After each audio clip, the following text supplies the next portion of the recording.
I was watching the new episodes of Couples Therapy on Showtime, which I highly recommend, by the way. Dr. Orna is incredible. And one of the things I love most about watching this show is I see myself reflected back in a lot of the clients that she sits with.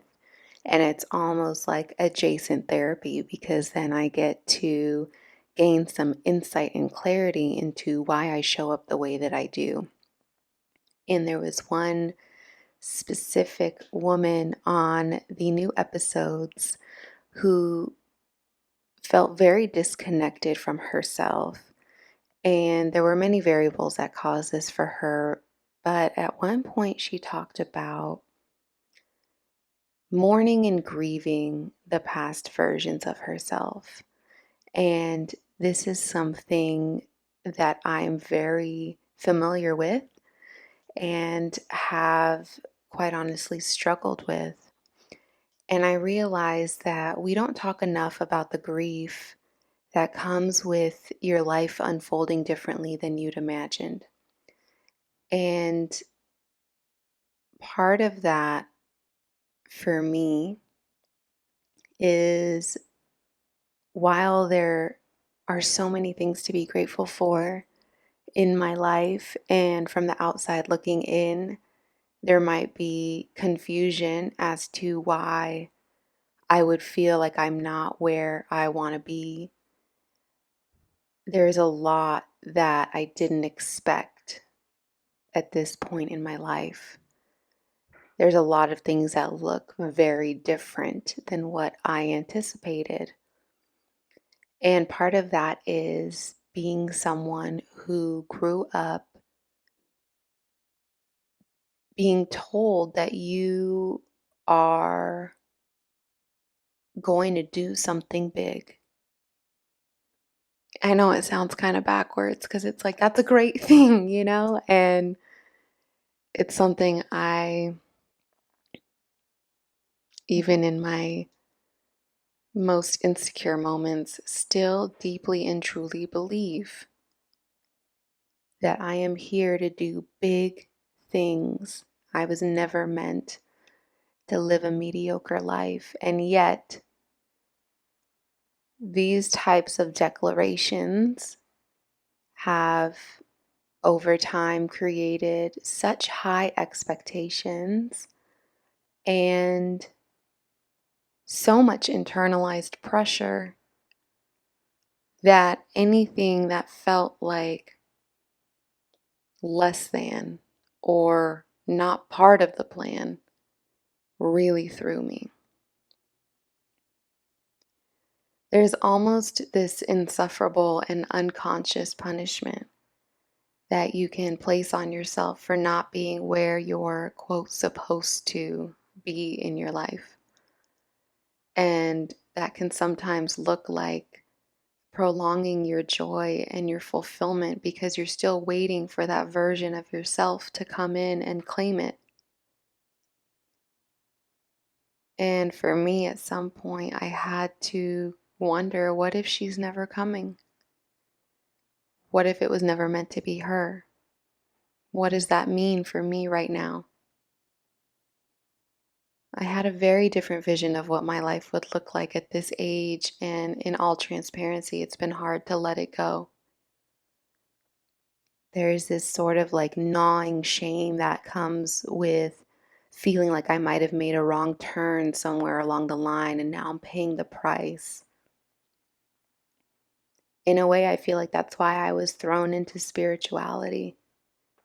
It was always there in the background, but from 2017 on, it went into a much more prioritized practice. And in 2020, it was everything.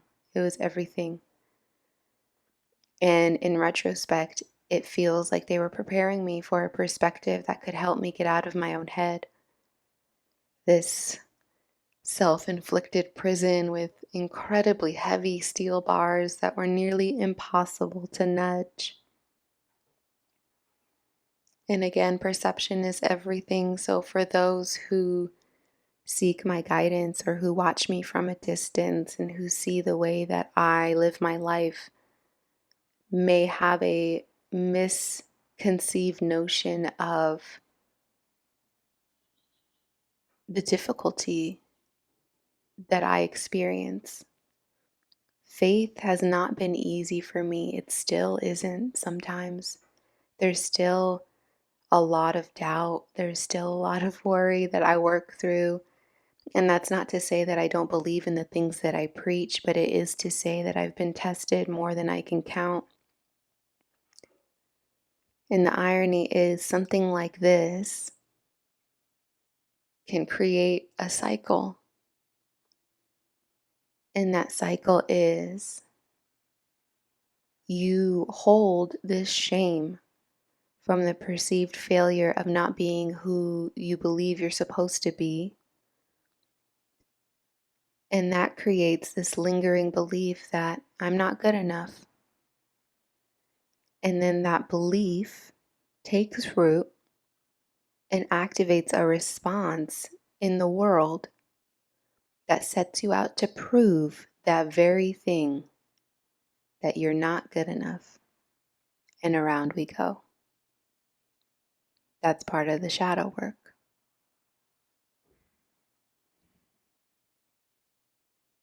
You guys know, if you followed my work, that I hold myself accountable because I never want to be a hypocrite. And so, talking about self-love and acceptance and faith and surrender and trust, I really make sure that I'm embodying that if that's what I'm telling you is necessary. And for anyone who resonates with what I'm saying, the desire to really love yourself because you know that that's important and because you've gone a long time without that means loving who you are right now, in this moment, regardless of who you thought you were supposed to become, regardless of where you thought you were supposed to go. It's kind of funny to even think that we could predict who we'd become when we live in a world with so many unpredictable variables and constant change. I think for me, that was part of why it's been so hard to let go of things or people or relationships or goals or this picture of what my life was supposed to look like. It was this maybe dumb idea that I knew better than the universe of what my life is supposed to look like. And I talk about the pendulum swing a lot, and I feel like I pendulum swing to the complete opposite end of what I saw for myself. And in a way, I think I needed that. Because again, how you do one thing is how you do everything, and riddled in the crevices of this thought and idea and vision of who I was supposed to be and what my life was supposed to look like was this deep need for control. And that makes sense. Anyone who's dealt with instability, chaos, trauma, clings to control wherever they can because the predictability and the stability gives you a sense of foundation, perceived foundation. And it's not until way later sometimes that you begin to notice that what you think is foundation is actually limitation. Yes, my life looks very different than what I thought it would look at 35. I thought I would be well into my marriage. I would be a mother. I would own a home. I would be making at least 6 figures in my career where I am the new Dr. Phil. All of these dreams, which are beautiful to have, but I think we need to teach our children before we start asking them, what do you want to be when you grow up? I think we need to include in that question that it's okay if that changes. And it's okay if the road to getting to being who you were always destined to be may look very differently than what you envisioned.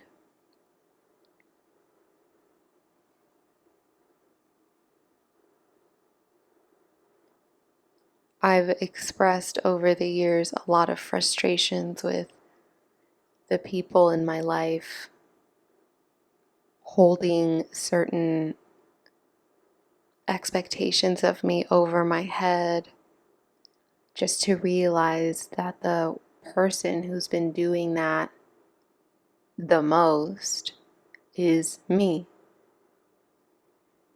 And I needed to reconcile with that. I needed to make peace with that. I needed to sit with myself and have that difficult conversation of, listen, you can stay in your illusion and you can stay in this fantasy world of what you think is supposed to happen, and you can press pause on your fulfillment and your happiness in hopes that one day this version of you is going to come and cash in on whatever this is, and continue to let life sort of pass you by in the meantime.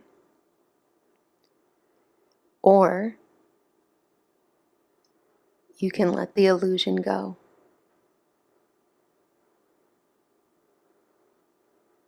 And you can take your rose-colored glasses off and you can see things for how they are right now, which may not be a very comforting experience, because within that is also taking accountability and responsibility for habits and behaviors and beliefs that are preventing you from living your life.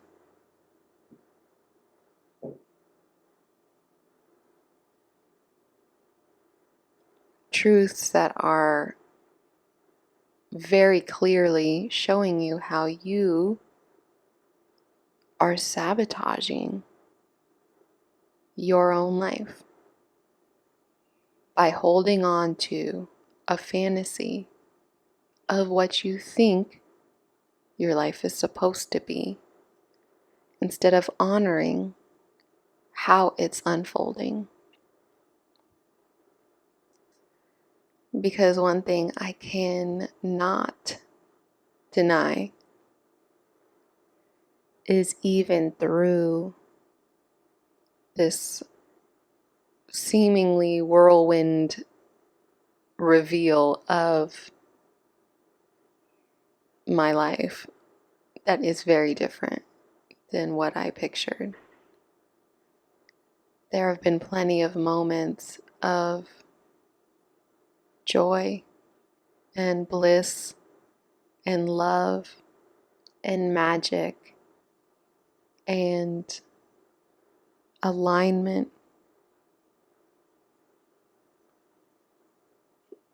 And yet it's almost like I refuse to fully celebrate that, because it's still not what I was waiting for. And so you get into this habit of setting yourself up to fail. How can you possibly experience the things you want to experience when the doorway that you have carved out in order for those experiences to enter are so intricate and detailed and specific, you might be missing out on a lot of things that are going to give you the same energy and feelings and experiences that you're calling in, but in a different package. And because it doesn't look like the cookie cutter idea that you created years ago, before you even knew who you were, before you knew who you'd become, you reject them.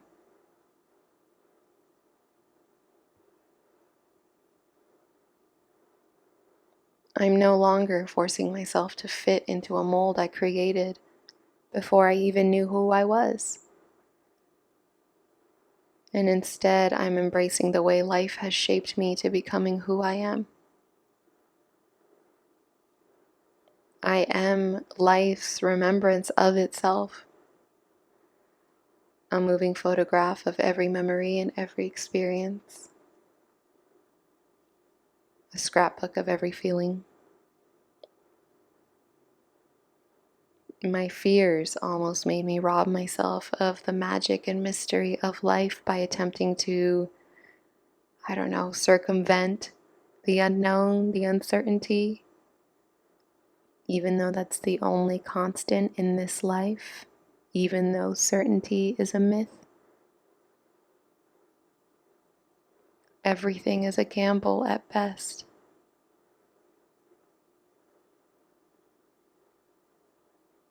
And the issue was I never really trusted myself to bet.